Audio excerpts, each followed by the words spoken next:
আসসালামু আলাইকুম। সালমান আলী আখা রান আউট হয়েছেন মেহেদী হাসান মিরাজের দ্বারা এবং এটা নিয়ে বিতর্ক সৃষ্টি হয়েছে, পুরো বিশ্বব্যাপী কথা চলছে।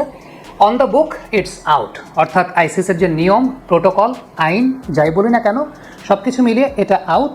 এখন স্পিরিট অফ দ্য গেম নিয়ে অনেকে কথা বলছে, তার আগে একটু নিয়মটা আপনাদেরকে বুঝিয়ে দিই। ইভেন সালমান আলী আখা কিন্তু আরেকটা আউটও হতে পারতেন, সেটা হচ্ছে অবস্ট্রাক্টিং দ্য ফিল্ড। কীভাবে সেই বিষয়টা বলছি। ওই বলটা মেহেদী হাসান মিরাজ এবং সালমান আলী আখা দুজনের মধ্যে পায়ে পায়ে একটা কলিশনের জায়গা তৈরি হয়েছিল, একটা সিনারিও ক্রিয়েট হয়েছিল। এবং ওই সময়টাতে যেমনটা আমরা দেখতে পাচ্ছিলাম যে সালমান আলী আখা তিনি বলটাকে নিয়ে মানে মাটি থেকে ফিক করে বোলারকে হেল্প করতে চাচ্ছিলেন। বাট ক্রিকেট তো আসলে স্মার্ট মানুষের খেলা, এবং ইন্টারন্যাশনাল ক্রিকেট যখন আপনি খেলছেন আপনি অবশ্যই একজন স্মার্ট মানুষ। ওই স্মার্টনেসটা সালমান আলী আখা দেখাতে পারেননি, কারণ তার একজন ব্যাটার হিসেবে দায়িত্বের জায়গাটাই হচ্ছে তাকে ক্রিজে প্রবেশ করতে হবে by the time the ball is declared, অর্থাৎ বলটা ডিক্লেয়ার হয়ে গেছে যে বলটা ডান, ততক্ষণের মধ্যে সালমান আলী আখা বা যে কোনো ব্যাটারকে আসলে ক্রিজে প্রবেশ করে যেতে হবে। এখন যেই সময়টাতে সালমান আলী আখা আসলে বলটাকে তুলতে যাচ্ছিলেন তখনও কিন্তু বলটা ডিক্লেয়ার্ড হয় নাই, তখনও কিন্তু বলটা কমপ্লিট হয় নাই। সো বলটা যেহেতু কমপ্লিট হয় নাই, সালমান আলী আখার দায়িত্বের জায়গাটাই হচ্ছে ক্রিজে প্রবেশ করা।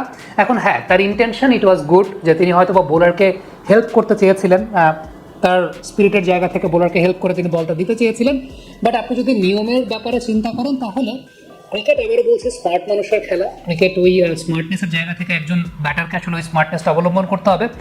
ইভেন বলটা যদি ধরতেন সালমান আলী আখা বাই দ্য বুক, নিয়মটা হচ্ছে তখন তিনি অবস্ট্রাক্টিং দ্য ফিল্ডের শিকার হতেন, অর্থাৎ বলটা কিন্তু তখনও চলছে, ওই সময়টাতে তিনি যদি ধরতেন তিনি অবস্ট্রাক্টিং দ্য ফিল্ডের শিকার হতেন। এখন এই জায়গাটায় আরও বেশ কয়েকটা পয়েন্টের আসলে ব্যাপার আছে, সেটা হচ্ছে যে আমরা কিন্তু ইন্টারন্যাশনাল ক্রিকেটে দুই ধরনের দৃশ্যই দেখেছি।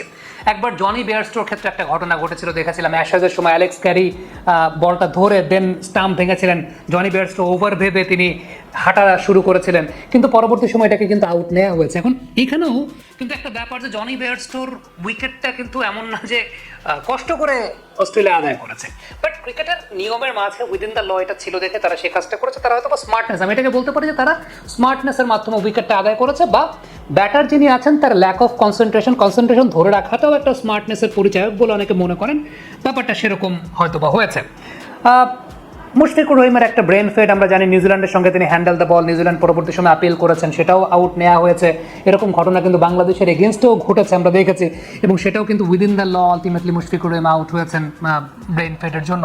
এখন যে ওই টাইমটা তো মুশফিকুর রহিম স্মার্টনেসটা দেখাতে পারেন নাই, সেটা অনেকে মনে করতে পারেন।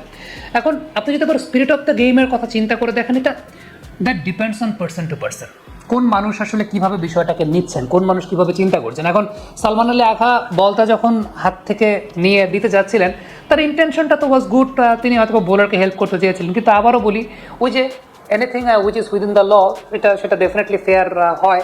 বাট ওই যে স্পিরিট অফ দ্য গেমের কথা চিন্তা করে অনেকে হয়তো বা সেটা নিতেনও না।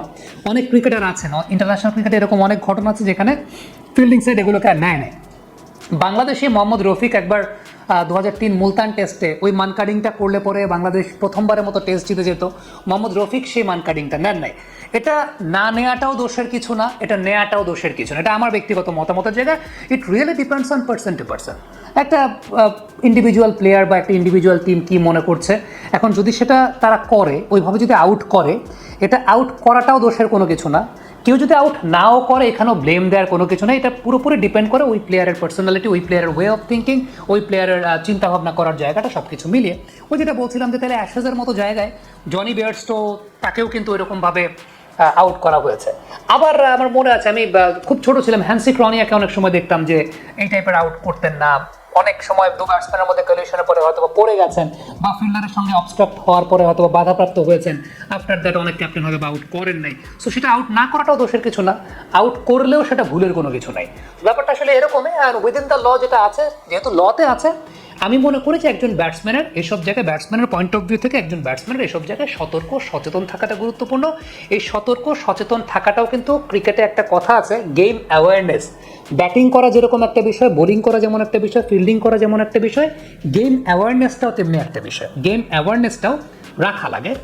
এটাও একটা প্লেয়ারের, একটা ক্রিকেট প্লেয়ারের inside the field when you are playing international cricket, you have to be very much aware about the game, এবং আপনাকে ওই অ্যাওয়ারনেসটার সচেতনতা রাখতে হয়। আবারও বলবো, ইন্ডিভিজুয়ালি কোনো প্লেয়ার যদি চিন্তা করতেন যে no I am withdrawing myself of getting that kind of out, সেটা তারা নাও করতে পারেন, সেটা তাদের ইন্ডিভিজুয়াল ব্যাপার। আপনি যদি চিন্তা করেন যে না we have to take the chance, we have to maximize the opportunity what we have got, সেটাও তারা করতে পারেন। এখানে আমার কাছে মনে হচ্ছে বিতর্কেরও কোনো কিছু নেই, কোনো দোষ ভুলেরও কোনো কিছু নেই, মানে যেটা উইদিন দ্য ল আছে সেটা তারা করার চেষ্টা করেছেন। এখন কোনো টিমের যদি মনে হয় যে না উইদিন দ্য ল আমরা এই বিষয়টা নেব না, তারা নাও নিতে পারেন। ইটস কোয়াইট আমার কাছে মনে হয় fare for both the sides.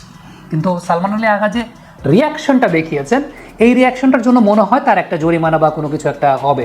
আমি এই ভিডিওটা যখন শ্যুট করছি তখন আলটিমেটলি দ্বিতীয় ইনিংস শুরু হয়েছে, সো এটা অনের কখনো হবে সেটা আমরা জানি না, স্কেজুল যখন করা হবে আমাদের টিম যখন করবে তখন, বাট ততক্ষণে হয়তো বা সালমান আলী আগার কোনো জরিমানা হতে পারে।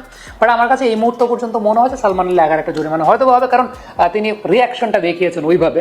এখন রিয়াকশনটা যে দেখিয়েছেন, আনফেয়ার কোনো কিছুতে তো আসলে রিয়াকশন দেখায় না, মানে ফেয়ার একটা জিনিসের রিয়াকশন তিনি দেখিয়েছেন, মানে যেটা আসলে which was fair in context of the loss of the game. So আমার কাছে মনে হচ্ছে একটা হয়তো বা ডিসেন্ট তিনি এখানে প্রকাশ করেছেন। কমেন্ট বক্সে আপনাদের মন্তব্য মতামত জানতে চাই।